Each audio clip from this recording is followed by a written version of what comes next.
teman-teman sekalian, saya memperkenalkan diri.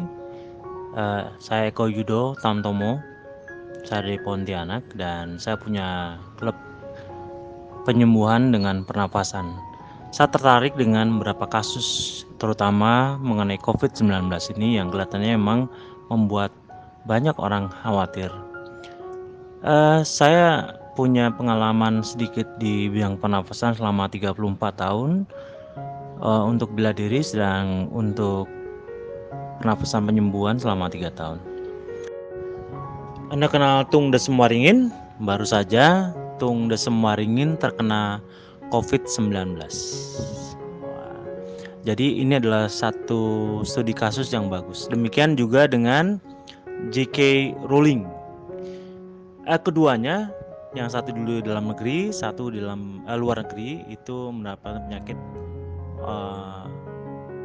COVID-19. Jadi mereka positif dan dirawat. Tapi yang menarik adalah mereka bisa lepas dari penyakit ini hanya karena menggunakan pernafasan. Pernafasan mereka memang diberikan oleh orang yang berbeda, tetapi metodenya sama. Nah, saya akan jelaskan bagaimana cara pernafasan ini bekerja secara ilmiah agar Anda mengerti jalan logika dari pernafasan ini. Saya ingin membagikan beberapa pengertian mengenai bagaimana virus ini bekerja pada kita dan juga bagaimana untuk membunuhnya. Kita selalu selama ini berpikir bahwa virus ini tidak bisa disembuhkan. Sebenarnya kalau andai kata dengan pernafasan kita lakukan, maka pemahaman ini akan berubah. Baik, saya akan bicara mengenai secara umum bagaimana virus ini bisa dihilangkan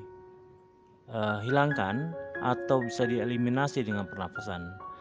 Baik, saya akan bicara mengenai mengapa kita sering diminta untuk membersihkan tangan dengan sabun, dengan desinfektan, ataupun apapun yang namanya yang sifatnya bisa meluruhkan virus.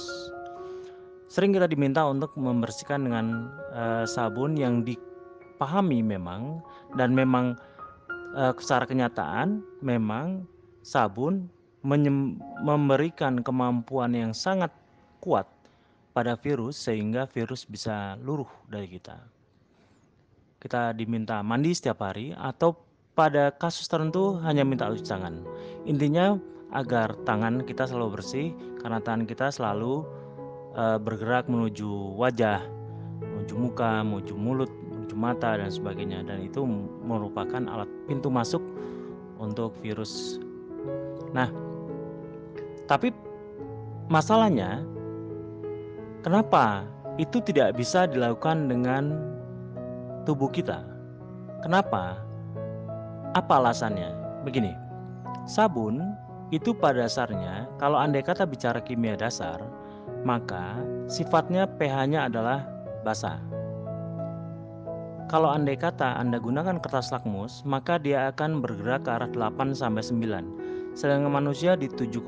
Sedangkan virus bereplikasi di 5,1 sampai 5,9. Itu adalah virus yang mewabah dalam kurun waktu dari tahun 1800 sampai tahun 2000-an. Saya punya data dan faktanya, nanti saya perlihatkan. Jadi virus itu akan ternetralisir dengan pH basa. Tetapi pH-nya harus cukup kuat, tapi tidak untuk membunuh manusia. Jadi virus di 5,1 sampai 5,9, manusia di 7,35. Sedangkan kita butuhkan 8 sampai 9. Ya. Apakah dengan memakan sabun manusia menjadi basah? Enggak, manusia malah jadi sakit. Karena sabun bukan seharusnya kita makan, tidak lazim. Jadi untuk membuat pH basa mampu membunuh virus adalah dengan cara pernafasan. Di tubuh kita ada 2 organ yang punya kemampuan mengatur pH basa dan asam, yaitu paru-paru dan ginjal. Tetapi sering dalam kehidupan sehari-hari kita tidak pernah mengingat itu karena semuanya serba gratis ya. Apa yang mudah memang tidak pernah dihargai. Paru-paru punya kemampuan membuat darah menjadi basa. Jadi sebenarnya kalau andai kata bicara mengenai kelebihan paru-paru, dia bisa mengatur kondisi asam basa manusia yang menjadi unsur paling utama dalam kehidupan. Kalau andai kata kita latih dengan metode tertentu, pH darah kita ini diuji harus lakmus ya, lewat urin. Kalau andai kata urin Anda di bawah 6, maka Anda sebenarnya menuju sakit. Tapi kalau andai kata pH Anda di atas 7,35, maka dianggap sehat. Tetapi untuk membunuh virus, sama seperti sabun bekerja, itu harus di 8 dan 9. Mengapa? Karena virus itu bekerja dengan protein. Artinya virus terbentuk karena susunan-susunan protein. Ya. Kalau andai kata, jadi virus itu bukanlah suatu benda hidup. Dia benda mati, dia hanya bisa bereplikasi. Cara dia untuk masuk ke tubuh kita dan memperbanyak diri adalah bereplikasi. Apabila virus masuk ke tubuh kita, dia akan membajak sel kita, membajak DNA kita, kemudian dia menggunakan mesin yang kita punya, DNA yang kita punya, untuk memproduksi dirinya sendiri dalam jumlah banyak dan kemudian kita menjadi sakit. Sekali lagi, virus adalah makhluk luar, apapun namanya, benda luar yang kemudian masuk dan kemudian membajak sistem kita, sistem tubuh manusia, dan kemudian dia menggunakan alat yang kita punya, DNA yang kita punya, sistem pengembangan tubuh kita, metabolisme kita untuk bekerja pada dia. Sistem membajak ini membuat dia bereplikasi dalam jumlah banyak. Dan jumlahnya menjadi tidak terbatas, akhirnya kadang-kadang itu membuat kita sakit dan akhirnya membunuh kita. Itu pemahaman paling mudah ya. Jadi kita tidak usah bicara mengenai kimia dasar yang sangat sulit. Saya akan jelaskan kalau andai kata diperlukan. Tetapi protein-protein pada virus itu, seperti kalau andai kata lihat corona, kenapa disebut corona? Karena dia bermahkota. Corona artinya mahkota. Itu adalah protein, tapi dia bekerja pada asam lemah dan basa lemah. Artinya dia bisa bekerja pada asam lemah, dan dia memang bertahan hidup di asam lemah dan basa lemah. Apa yang terjadi kalau andai kata kita gunakan yang basa kuat? Itu sama saja Anda menggunakan sabun. Anda gunakan sabun setiap hari, deterjen, antiseptik, itu adalah cara untuk meluruhkan. Ya, kalau andai kata Anda tahu kenapa minyak itu bisa luruh sama deterjen, sama sabun cuci. Kenapa tiba-tiba sifatnya kena air? Karena dia punya sifat emulgator. Dan sabun akan bekerja sama pada protein virus. Dengan cara yang sama kita menggunakan pemahaman ini.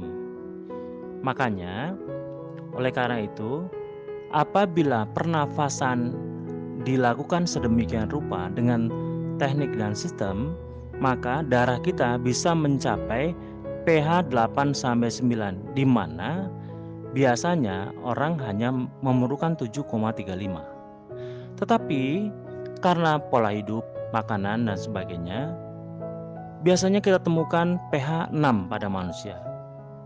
Itu terjadi sekarang dengan pola hidup dan stres dan makan dan apapun yang dia konsumsi, membuat kemampuan homeostasis atau keseimbangan asam basa yang seharusnya 7,35 ditemukan itu menjadi di bawah 6, dan 6 adalah wilayah hidup virus. Jadi sebenarnya bukan salah virusnya, kitanya sendiri yang salah.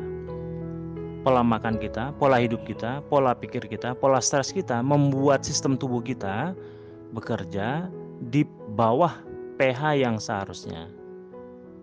Ya, sekarang saya temukan banyak sekali anak-anak yang usia 16 tahun itu di bawah pH-nya 6. Dan itu banyak sekali. Dulu umur 30-an, 25 biasanya pH 6. Kenapa pH? pH 7,35 adalah pH yang paling mudah membuat tubuh bekerja normal. Tapi saya tidak. Ini penjelasan awal saya. Jadi cuci tangan dan sabun itu sama saja dengan memberikan tangan kita cairan basah, dan itu membunuh virus. Bagaimana darah kalau dibasahkan? Sama, dia akan bisa membunuh virus. Bagaimana cara membuat darah menjadi basah? Latihan pernafasan.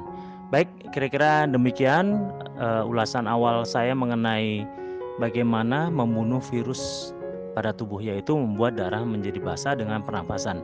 Jangan lupa subscribe. Anda akan banyak tahu mengenai latihan pernafasan. Jangan lupa, ini hal yang bagus untuk kesehatan kita bersama. Terima kasih.